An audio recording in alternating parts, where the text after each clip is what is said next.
ভালো থাকে, তারা যাতে সহজে কৃষিজাত দ্রব্য, বীজ, সার, কীটনাশক ওষুধ তার প্রয়োজন মতন পেতে পারে, সেই জন্য আমরা কৃষক ভাইদেরকে কৃষি কার্ড পৌঁছে দিতে চাই, যার মাধ্যমে সে সহজেই কৃষি ঋণ পেতে পারবে, যার মাধ্যমে সে সহজেই তার প্রয়োজনে কীটনাশক ওষুধ, বীজ, সার সবকিছু পাবে। শুধু তাই নয় প্রিয় ভাই বোনেরা, আমরা সিদ্ধান্ত গ্রহণ করেছি 12 তারিখে আপনাদের ভোটে ইনশাল্লাহ আল্লাহর রহমতে বিএনপি সরকার গঠন করলে আমরা সারা বাংলাদেশে, নীলফামারীতে অবশ্যই সারা বাংলাদেশে কৃষকদের 10,000 টাকা পর্যন্ত কৃষি লোন সুদ সহ আমরা মওকুফ করব ইনশাল্লাহ। এখন প্রিয় ভাই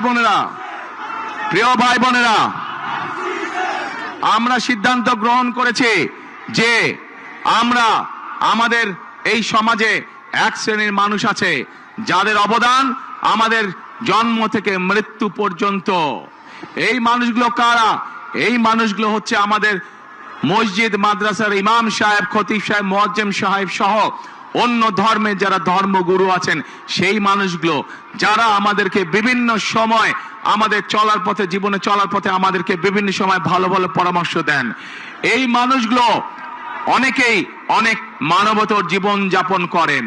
ইনশাল্লাহ বিএনপি সরকার গঠন করলে পরে 12 তারিখে ধানের শীষ বিজয় হলে পরে আমরা এইসব ধর্মীয় মানুষ যারা আছেন তাদেরকে আমরা সরকারের পক্ষ থেকে সম্মানের ব্যবস্থা করতে চাই।